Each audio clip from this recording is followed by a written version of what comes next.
Assalamualaikum warahmatullahi wabarakatuh. Innal hamdalillah nahmaduhu wa nasta'inuhu wa nastaghfiruh wa na'udzu billahi min shururi anfusina wa min sayyiati a'malina. May yahdihillahu fala mudilla lahu wa may yudlil fala hadiya lahu. Asyhadu an la ilaha illallah wahdahu la syarika lahu wa asyhadu anna Muhammadan 'abduhu wa rasuluh. Ya ayyuhalladzina amanu taqullaha haqqa tuqatih wa la tamutunna illa wa antum muslimun. Ya ayyuhan nasu taqu rabbakum alladzi khalaqakum min nafsin wahidah wa khalaqa minha zawjaha wa batha minhuma rijalan katsiran wa nisaa. Wattaqullaha alladzi tasaaluna bihi wal arham innallaha kana 'alaikum raqiba.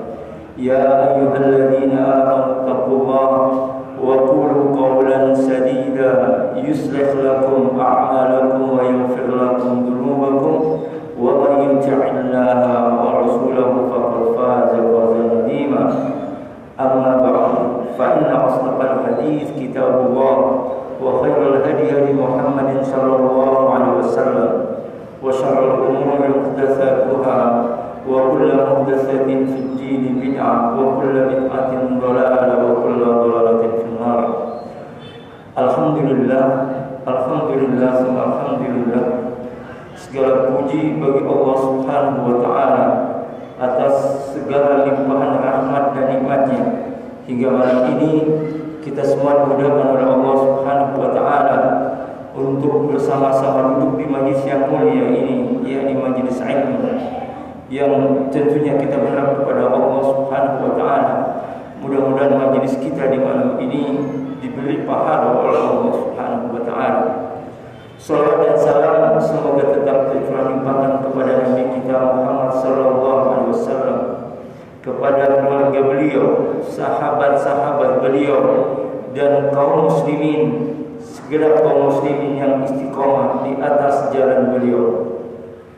Malam ini kita akan lanjutkan kajian kitab minggu yang lalu dengan tema Al-Fadlu wal Rahmah, karunia dan rahmat. Wa qad tanawwa'at ibaratus salaf fi tafsiril fadli wal rahmah. Berbagai pendapat telah dinyatakan oleh para ulama salaf ketika menafsirkan kata al-fadlu wal rahmah tentang karunia dan rahmat. Was-sahihu annahuma huda wan ni'mah. Pendapat yang paling sahih menyatakan bahwa maksud keduanya adalah al-huda di sini adalah dan nikmat. Jadi yang dimaksud al-fadlu wal rahmah ini petunjuk dan nikmat. Sehingga beliau mengatakan fadlu huda, karenanya Allah Subhanahu wa taala adalah petunjuknya.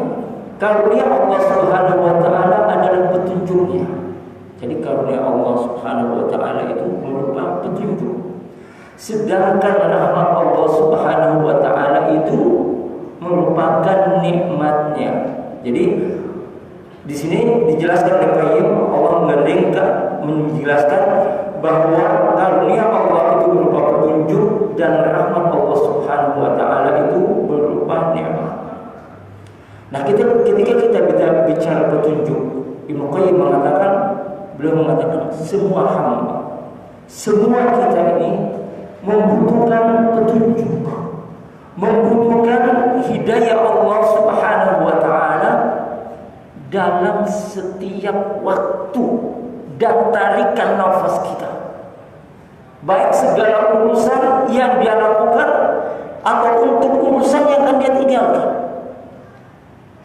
Jadi kata beliau, kita ini membutuhkan hidayah Allah untuk sesuatu yang kita lakukan dan sesuatu yang kita tinggalkan. Kenapa kata beliau? Karena sesungguhnya seseorang berada di antara berbagai keadaan yang dia pasti diliputi olehnya. Kemudian beliau melanjutkan, walidzalik yuqrinu bainal huda wan ni'mah.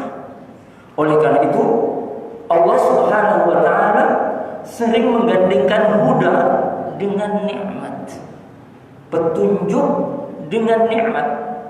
Qaulihi fi surat al-Fatihah, sebagaimana yang tertera di dalam surat Al-Fatihah. A'udzu billahi minasyaitonir rajim. Bismillahirrahmanirrahim. Ihdinas siratal mustaqim. Ya Allah, tunjukilah kami ke jalan yang lurus. Siratal ladzina an'amta 'alaihim ghairil maghdubi 'alaihim waladdallin.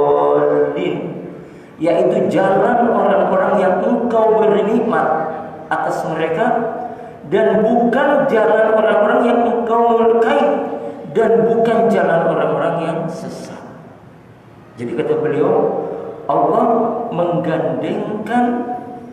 seringkali menggandengkan al-huda dengan nikmatnya, sebagaimana yang tertera di dalam surat Al-Fatihah. Yang menarik, ketika beliau menjelaskan kenapa Allah mewajibkan kita membaca ihdinas siratal mustaqim. Ya Allah, tunjukilah kami ke jalan yang lurus, ke jalan orang-orang yang Engkau beri nikmat, bukan ke jalan orang-orang yang Engkau murkai.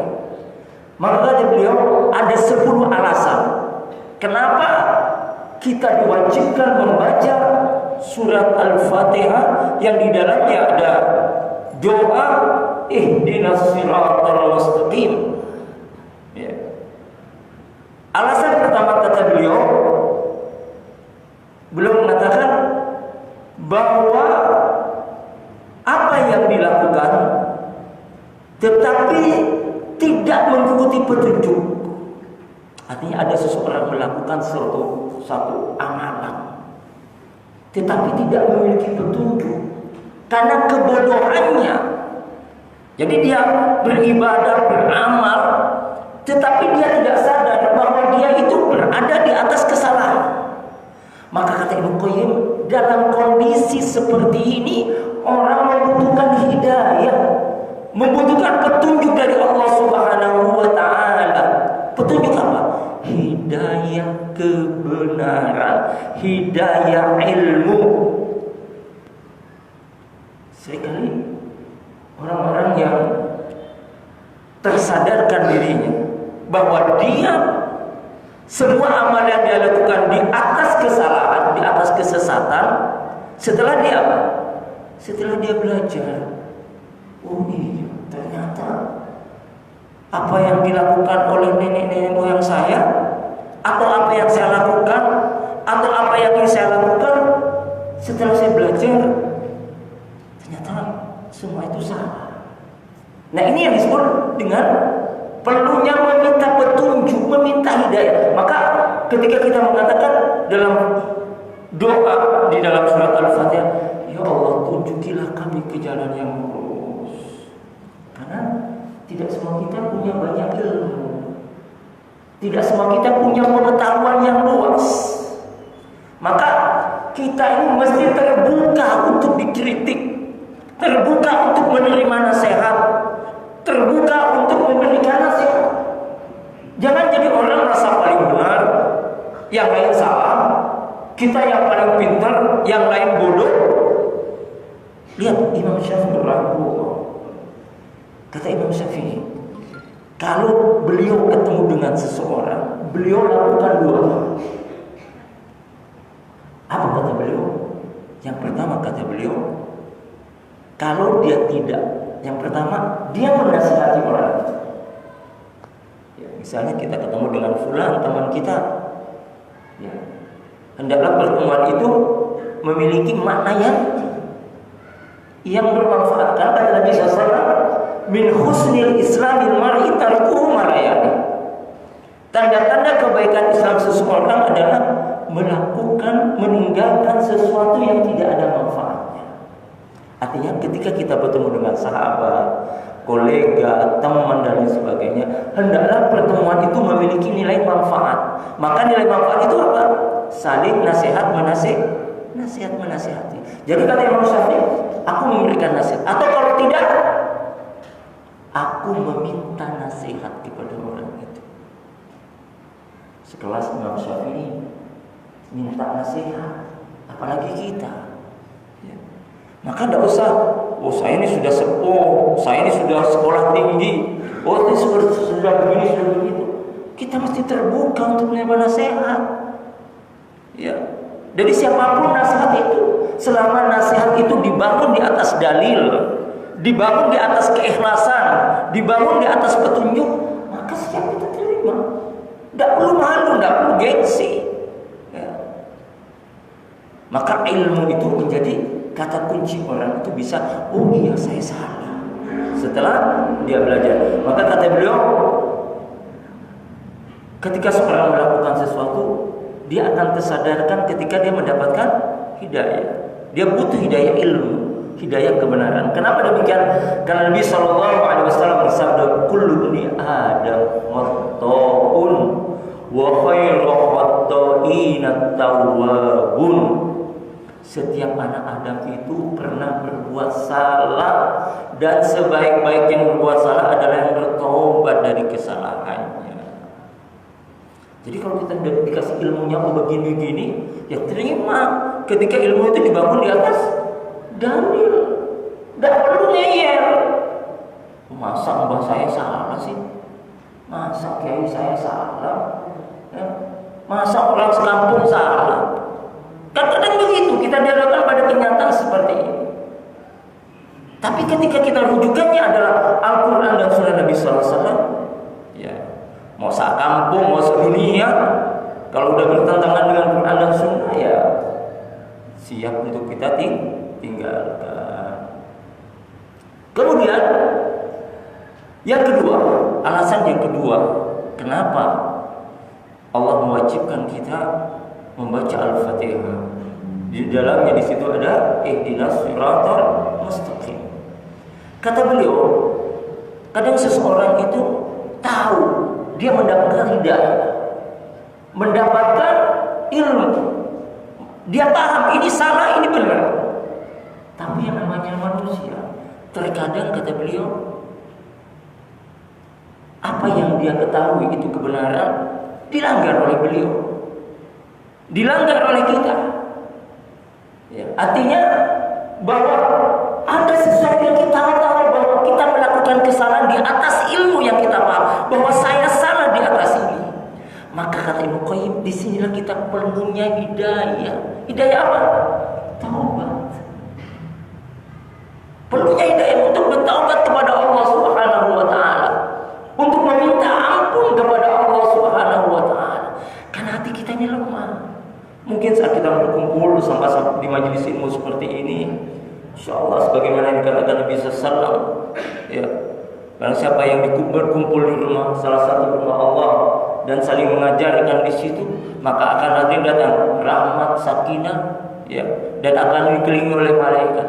Tapi saat kita berteman dengan orang-orang yang baru kita kenal, atau kita punya teman-teman yang belum sepaham, semanhat dengan kita, kadang tergoyah. Kadang kita mengalami hal-hal yang tadinya kita istiqomah, muncul subhat, muncul ini, muncul itu. Maka terkadang kita yang kita yakini benar, ternyata kita enggak. Nah, kata Ibnu Qayyim, saat seperti ini kita butuh hidayah Allah. Hidayah apa? Hidayah untuk taubat. Gak mudah orang itu bisa taubat. Saat kita mengakui kesalahan kita, ya kita salah, kita ingin taubat kepada Allah. Nah, untuk menghadirkan taubat dalam diri kita, sadar bahwa kita salah itu, kalau tidak Allah kasihkan hidayah, akan susah. Betapa banyak orang menikmati kesalahannya dengan tertawa-tawa, dengan bangga malah, dengan menghinakan orang yang memberikan nasihatnya. Singkatan Allah SWT di dalam Al-Quran, Qul hal nunabbi'ukum bil akhsarina a'mala. Tahukah kamu manusia yang rugi? yakni manusia yang sia-sia perbuatannya di dunia, tetapi dia menyangka telah berbuat sebaik-baiknya. Lihat betapa banyak kalau kita baca di medsos nasihat-nasihat ulama kepada fulan bin fulan yang dia ngomong begini-begini, nasihatnya dibuat main-main, dibuat sesuatu yang tidak dianggap. Bukan malah sadar dia, iya terima kasih atas nasihatnya. Artinya kalau di antara kita dinasihati atas kesalahan kita, kemudian hadir bahwa iya saya salah, maka bersyukurlah. Karena hati kita itu masih hidup kalau kayak gitu. Yang susah udah buat salah, udah dinasihati, yang dinasihati yang disalahkan, malah yang dinasihati yang nah ini musibah. Ya. Kita lihat firman Allah Subhanahu wa taala tentang taubat. Allah Subhanahu wa taala berfirman, "Qul ya ibadiyalladzina asrafu ala anfusihim la taqnatu min rahmatillah." Katakanlah kepada mereka, hamba-hambaku yang melampaui batas terhadap dirinya sendiri, la taqnatu min rahmatillah, dan janganlah kamu berputus dari rahmat Allah. Innallaha yaghfiru dzunuba jami'a. Allah mengampuni semua dosa. Innahu wal ghafurur rahim. Sesungguhnya Allah Maha Pengampun lagi Maha Penyayang. Jadi tidak ada dosa yang tak terampuni, ya. Tidak ada dosa yang tidak diterima. Maka tugas kita ikhtiar minta taubat kepada Allah, meminta ampun kepada Allah Subhanahu wa taala. Karena kata Allah, tidak ada di antara kita yang suci. Fala tuzakku anfusakum. Janganlah kamu merasa dirimu itu suci. Enggak ada yang suci. Enggak ada satupun di antara kita yang suci. Kita ini semuanya berlumuran dosa, maka meminta ampun kepada Allah, bertobat kepada Allah Subhanahu wa taala. Orang bertobat kepada Allah, Allah akan ampuni semua dosa-dosanya. Maka tidak, Islam itu tidak mengenal yang namanya putus asa. Karena setan akan bermain dalam banyak pikiran kita, mempengaruhi pikiran. Ketika seorang sudah dosanya banyak begini-begini, akan dihadirkan dalam pikiran, sudah kamu tuh sudah kena banyak dosa. Ibarat kalau orang mandi hujan, udah mandi sekali. Itu kata setan. Udah mandi sekali, kamu tidak mungkin diterima Tuhanmu. Kamu dosa udah begini, udah didatangkan semua dosa yang dilakukan di hadapannya oleh setan, didatangkan, saya pernah begini, saya pernah begini, sehingga dia berkesimpulan dengan semua dosa yang dia lakukan, Allah tidak akan pernah menerima taubat. Sehingga hadir ibaratkan orang mandi, ya udah mandi hujan, basahin sekali, udah hancur-hancuran seperti itu. Akan seperti itu. Akan setan hadirkan seperti itu, ya. Sehingga tidak jarang, padahal Allah katakan di sini, la taqnatu min rahmatillah, jangan kau berputus asa dari rahmat Allah.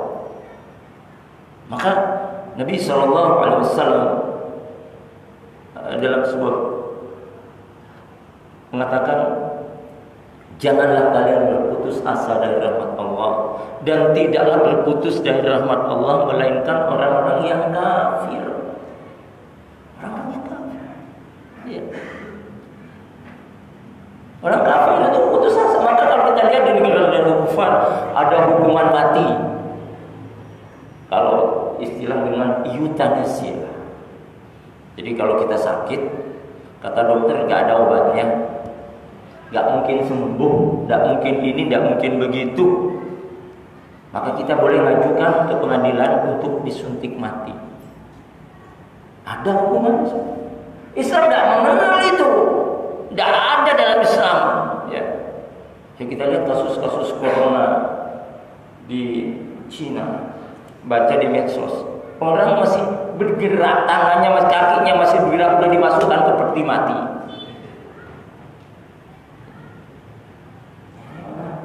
Islam tidak seperti itu. Karena kita yakin tidak ada yang bisa mengeluarkan kita dari masalah kecuali Allah. Dan Allah adalah sekuat-kuatnya membebaskan masalah. Wa yamsaskallahu bidurrim fala kashifa lahu illa. Jika Allah menimpakan satu kemudaratan kepadamu, tidak akan ada yang menghapuskannya, tidak akan ada yang menghilangkannya kecuali Allah sendiri. Tidak ada. Jadi mau kita sakit apa, mau sakit ini, minta sama Allah Subhanahu wa taala. Ikhtiar iya. Ya. Makanya kalau sudah Allah datangkan ajal, semua ilmu tumpul. Semua ikhtiar tidak ada manfaatnya lagi. Tetapi kita tetap diwajibkan untuk ikhtiar. Artinya jangan pernah bersandar kepada ikhtiar. Jangan pernah bersandar kepada ikhtiar. Karena penentu semua keputusan itu adalah Allah Subhanahu wa taala, bukan ikhtiar kita. Ya. Jadi itu alasan yang kedua kata Muqayyim, seseorang yang tahu kebenaran tetapi karena satu dan lain hal kemudian dia melanggar atas kebenarannya, maka dia butuh hidayah Allah, hidayah untuk bisa bertaubat. Dan ingat, Allah Maha penerima taubat. Tidak ada pintu yang tertutup untuk bagi kita untuk bertobat kepada Allah Subhanahu wa taala. Saya bacakan ayatnya lagi. Qul ya ibadiyalladzi asrafu. Katakanlah kepada hamba-Ku yang melampaui batas. Yang melampaui batas. Ala anfusihim, atas dirinya sendiri. La taqnatu min rahmatillah. Janganlah berputus asa dari rahmat Allah. Innallaha yaghfiru dzunuba jami'an. Sesungguhnya Allah mengampuni semua dosa. Innahu huwal ghafurur rahim. Dan Dia Allah Subhanahu wa taala, dan sesungguhnya Allah Maha Pengampun lagi Maha Penyayang. Kemudian alasan yang ketiga, kenapa kita diwajibkan membaca Al-Fatihah, Ihdinas Shiratal Mustaqim, yang di situ ada di dalamnya. Kata Ibnu Qayyim, seseorang kadang tidak mengetahui tentang sesuatu itu. Ya, dia tidak mengetahui terhadap sesuatu itu, terhadap amal yang benar dan amal yang salah. Artinya dia bodoh dalam banyak hal. Enggak ngerti hal-hal yang memang tidak diketahuinya, baik ilmu maupun amalan yang benar padanya. Maka di saat seperti ini orang itu betul-betul membutuhkan ilmu, membutuhkan hidayah. Karena jangan sampai kehilangan hidayah. Maka hidayah ilmu. Makanya doa dalam menuntut ilmu, Rabbi zidni ilma warzuqni fahma. Ya. Jadi sebagaimana yang dikatakan Imam Ahmad rahimahullah, an-nasu ila al-ilmi ahwaju minhum ila at-ta'ami was-salat. Kebutuhan manusia terhadap ilmu agama ini melebihi kebutuhannya terhadap makan dan minum. Kata Imam Ahmad, kalau kita sehari makan 1-2 kali udah kenyang, udah cukup. Tapi ilmu sebagaimana tarikan nafas kita, butuhnya kita kepada ilmu agama ini. Kemudian dalam surat Al-Fatihah Allah Subhanahu wa taala berfirman, ya ayyuhan nasu antumul fuqara ila Allah wallahu ghaniyyul hamid. Wahai manusia, kamulah yang sangat butuh kepada Allah, dan Allah dialah yang maha kaya, tidak memerlukan sesuatu lagi dan lagi maha terpuji. Kita butuh Allah, butuh hidayahnya Allah, butuh petunjuknya Allah Subhanahu wa taala. Maka kalau kita lihat ilmu apa yang membuat seseorang itu tenang dalam segala kondisi, nyaman dalam segala kondisi, ilmu apa yang memberikan keberanian di saat orang lain takut, ilmu apa yang memberikan dia ketenangan di saat orang lain menangis? Ilmu agama, ilmu din. Kalau tidak memiliki ilmu agama, saat dia ketimpa musibah, ketimpa ini, akan susah baginya untuk keluar dari masalah. Maka kita lihat orang-orang Eropa itu yang sepuh-sepuh sama anaknya tidak dikumpulkan sebagaimana kita kaum muslim, dimasukkan ke panti jompo. Ya, umumnya orang tuh mereka ada di panti jompo, pagi-pagi nyanyi-nyanyi, tepuk tangan. Apa mereka tidak punya anak? Punya. Apa karena yang miskin? Tidak. Tapi bagi mereka orang tua yang seperti itu jadi beban. Ya. Lihat Islam. Orang tua kita ada, kata Nabi SAW, adalah pintu surga. Maka jangan pernah rusak pintu surga itu. Enggak mungkin seseorang itu akan masuk surga kalau dia durhaka kepada orang tuanya. Enggak mungkin sama sekali. Sampai Allah mengatakan wala taqul lahuma uff wala tanharhuma wa qul lahuma qawlan karima. Maka kalau kita dalam bahasa sederhananya, kebahagiaan kita di hari tua kelak kita itu bergantung bagaimana cara kita membahagiakan orang tua kita di hari ini. Kalau kita membahagiakan orang tua kita di hari ini, insya Allah masa tua kita akan bahagia. Tapi kalau kita terlantarkan orang tua kita di hari ini, maka nanti akibatnya juga akan seperti itu. Maka kita butuh kepada pertolongan Allah Subhanahu wa taala. Karena petunjuk Allah adalah petunjuk yang paling sempurna. Itu kata Ibnu Qayyim. Kemudian yang keempat, kenapa kita membutuhkan hidayah Allah sehingga Allah wajibkan kita membaca ihdinas siratal mustaqim.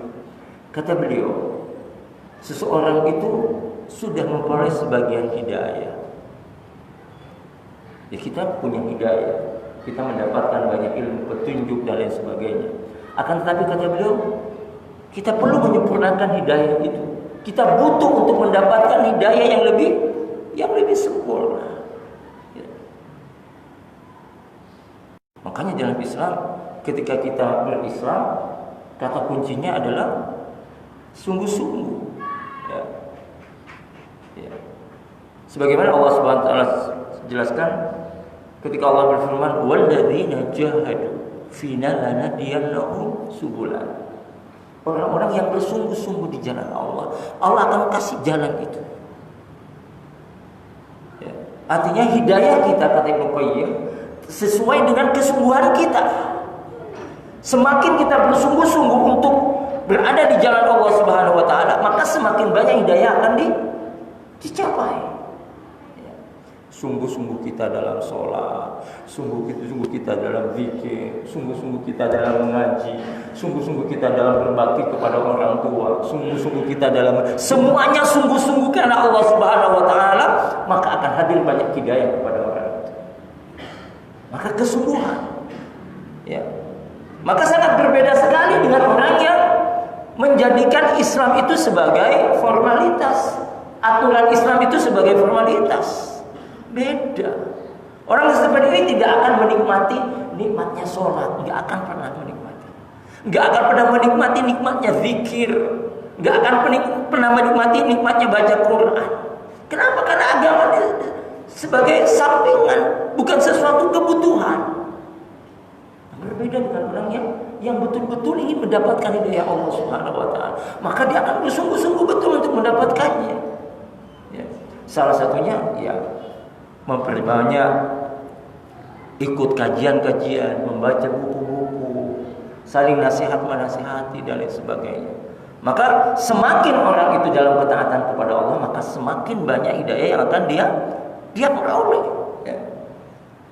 Wattaqullah wa yu'allimukumullah. Bertakwalah kamu kepada Allah, Allah akan memberikan ilmu kepadamu. Ya. Allah akan kasih ilmu. Siapa yang takwa kepada Allah akan kasih ilmu. Maka kita lihat orang-orang dahulu itu, kalau umurnya dibagi dengan karyanya, rasanya setiap hari bikin buku dengan kualitas kitabnya yang sampai hari ini dikaji oleh ulama saat ini. Bagaimana beliau itu menulis kitab? Padahal tidak ada, kita sekarang kan tinggal ketik Google, kita ini tinggal copy paste, masuk sana masuk sini. Mereka tidak punya itu semua. Tapi bagaimana kekuatan ilmunya begitu mengalir luas, sangat-sangat luar biasa seperti itu. Maka pantas kalau Nabi SAW mengatakan khairun nasi qurni, tsumma alladziina yalunahum, tsumma alladziina yalunahum. Sebaik-baik generasi kata Nabi adalah generasi sahabat. Kemudian generasi tabi'in, kemudian generasi tabi'un. Maka orang yang terbiasa berpikir rasional, berpikir matematik, berpikir logika, tidak berpikir dalam kacamata iman, apa yang dihasilkan oleh ulama-ulama dulu dianggap sesuatu yang mustahil, sesuatu yang aneh. Lihat Imam Bukhari hafal sekian juta hadis, ulama-ulama dulu hafal sekian juta hadis, ribuan hadis dengan perawi-perawi. Gak masuk akal dalam pandangan mereka. Kenapa? Karena mereka berpikir dengan sudut pandang mereka sendiri.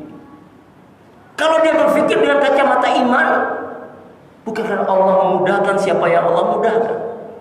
Allah akan mudahkan siapa yang ingin Allah mudahkan. Sehingga hafal dan lain sebagainya itu sesuatu yang mudah bagi orang yang sudah Allah kasih petunjuk di dalam dirinya.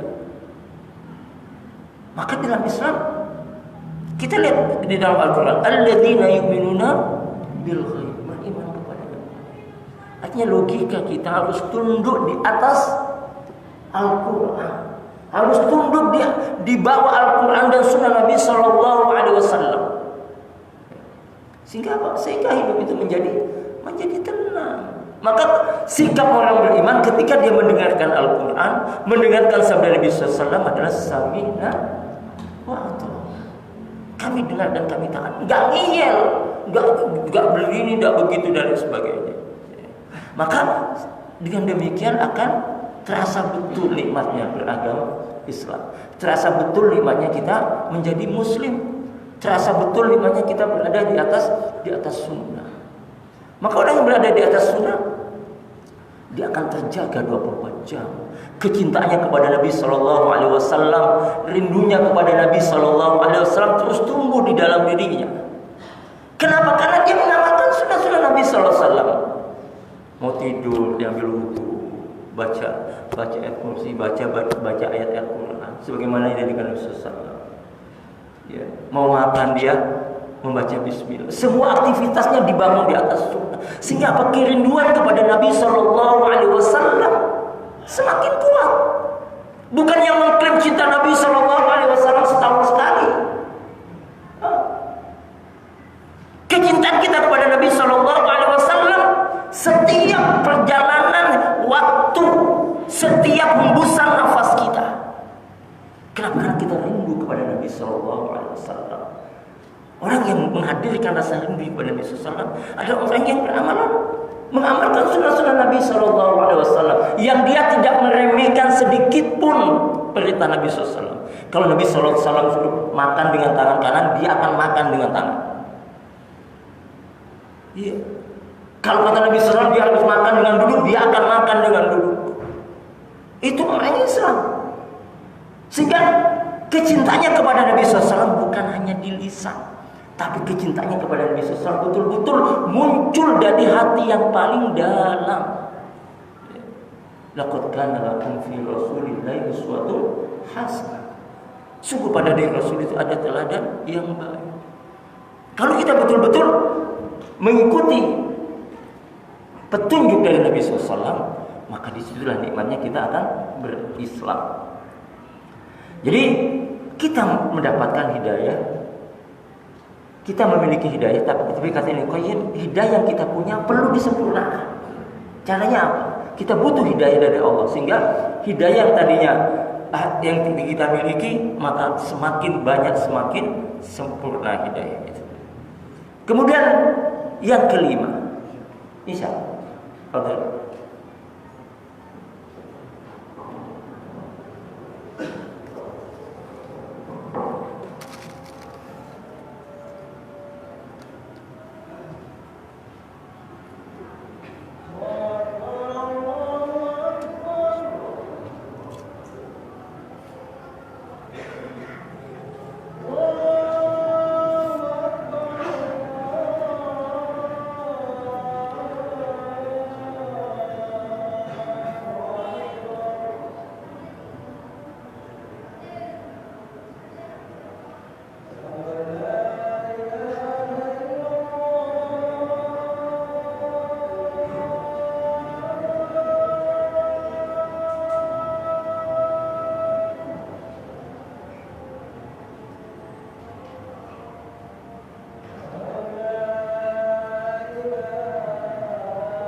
wassalatu wassalamu ala Rasulillah. La haula wala quwwata illa billah. Kita lanjutkan pembahasan tentang penjelasan Ibnu Qayyim tentang ihdinas siratal mustaqim siratal ladzina an'amta 'alaihim. Jadi ada 10 alasan, tadi sudah nyampe ke alasan yang keempat. Kemudian kita masuk pada alasan yang kelima. Alasan yang kelima, kata Ibnu Qayyim, seseorang itu butuh hidayah Allah Subhanahu wa taala. Misal, seseorang itu memiliki hidayah atau pengetahuan secara global, secara umum. Sederhananya misalnya begini. Ketika orang mengatakan, ketika Nabi sallallahu alaihi wasallam mengatakan, "Man qala la ilaha illallah dakhala al-jannah." Barang siapa yang mengucapkan la ilaha illallah, yaitu pasti masuk surga. Jadi orang Islam itu pasti masuk surga. Ini pemahaman global. Ya. Maka kata Ibnu Qayyim, kita butuh pemahaman yang rinci, dan yang global ini butuh sesuatu yang rinci. Ya. Maka bagaimana caranya? Sebagaimana dijelaskan ulama, seringkali tidak ada yang salah dengan hadis Nabi SAW, tetapi tahukah kita hal-hal yang membatalkan la ilaha illallah? Artinya kita butuh pemahaman yang rinci. Ya, dia masuk Islam. Kan kadang orang, saya sudah mengucapkan syahadat asyhadu an la ilaha illallah, pasti dijamin masuk surga. Enggak salah seperti itu, tidak ada yang salah. Tetapi tahukah dia apakah yang membatalkan kalimat itu? Ya. Membatalkan kalimat itu apa? Ini yang tidak banyak dipahami. Maka di sini kita butuh pemahaman yang rinci. Kata Ibnu Qayyim, kita butuh hidayah dari Allah Subhanahu wa taala terhadap pemahaman yang umum kepada sesuatu yang lebih rinci. Maka kata ulama tentang syarat-syarat syahadat asyhadu an la ilaha illallah. Apa syarat pertama supaya syahadatnya kita betul? Kata ulama yang pertama adalah ilmu. Ya. Artinya kita berislam itu dibangun di atas ilmu, bukan dibangun di atas kebiasaan, kebudayaan, kultural dan lain sebagainya. Dibangun di atas ilmu. Fa'lam annahu la ilaha illallah. Ketahuilah bahwa tidak ada ilah yang berhadiah dengan benar melainkan Allah Subhanahu wa taala. Jadi dibangun di atas ilmu. Ini syaratnya. Yang kedua kata ulama, setelah ilmu apa syarat syahadat itu? Al-yaqin. Yakin. Keyakinan yang totalitas. Ya. Kalau keyakinan tidak ada, itu susah. Makanya salah satu kekuatan Islam itu, sesuatu kekuatan kaum muslimin adalah kuatnya keyakinan. Sampai malaikat dari langit turun untuk menjawab doa seorang hamba dengan kualitas keyakinan.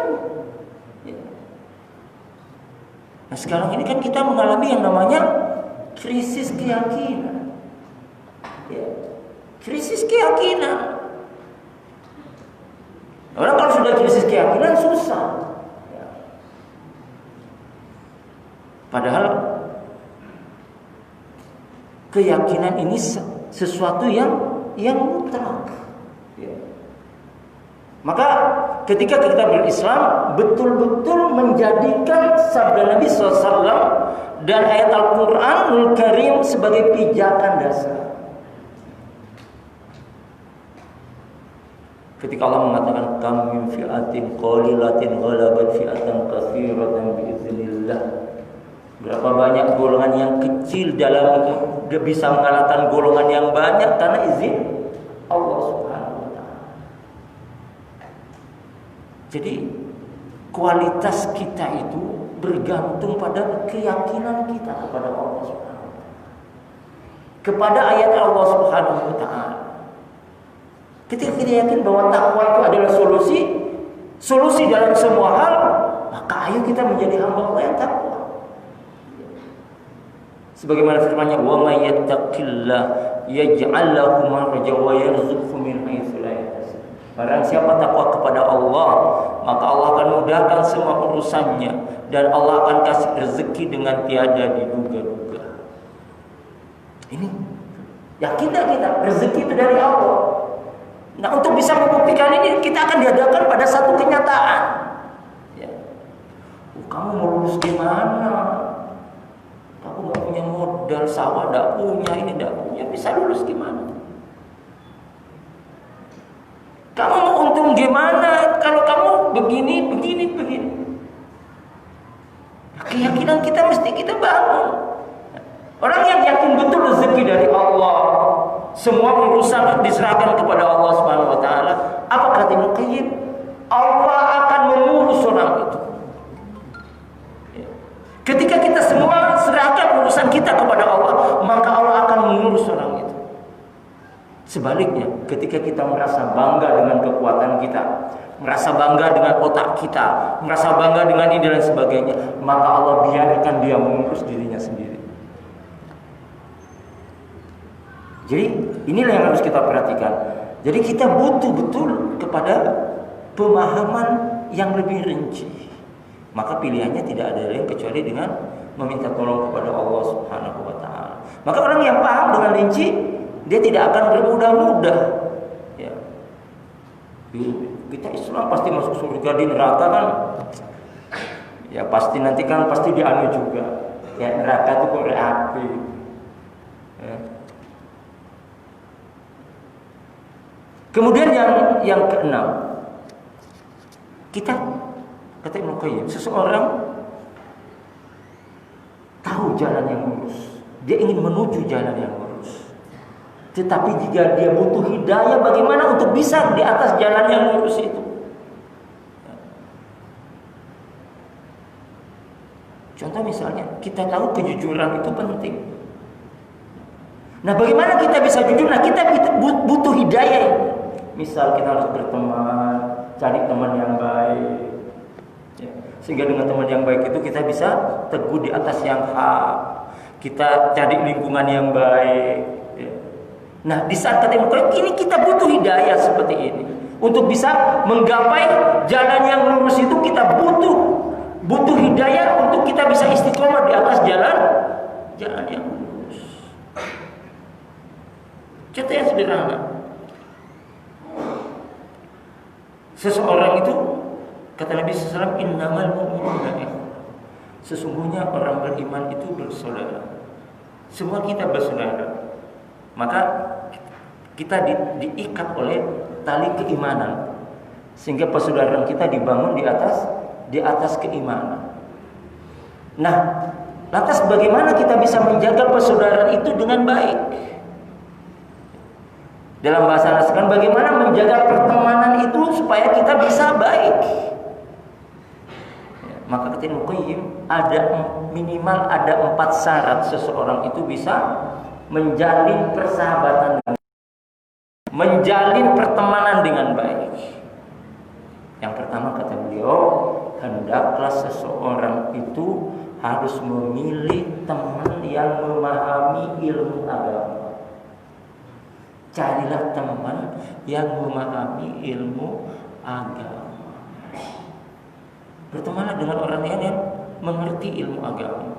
Karena enak kita, nasihatnya bakalan yang keluar menurut Allah Subhanahu wa taala, Rasulullah sallallahu alaihi wasallam, akan nikmat. Kemudian yang kedua kata Ibnu Qayyim, carilah teman yang berakhlak mulia. Ya, ilmu agama melahirkan akhlak yang baik.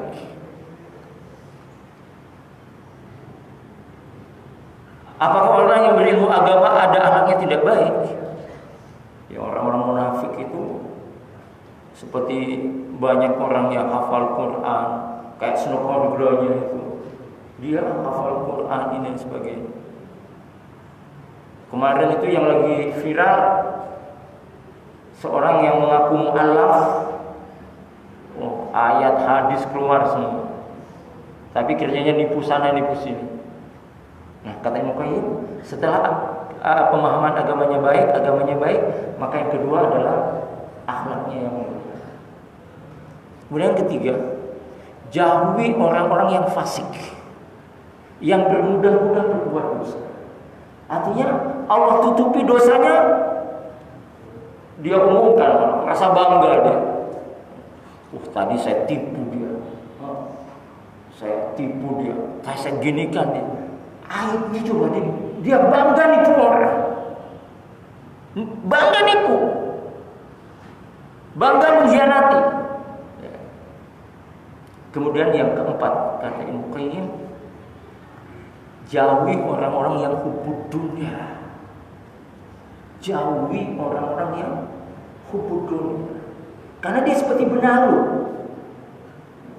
Dia berteman dengan seseorang, karena ada maksudnya saja. Setelah maksudnya sudah selesai, sudah jauh dia, sudah akan pergi dia.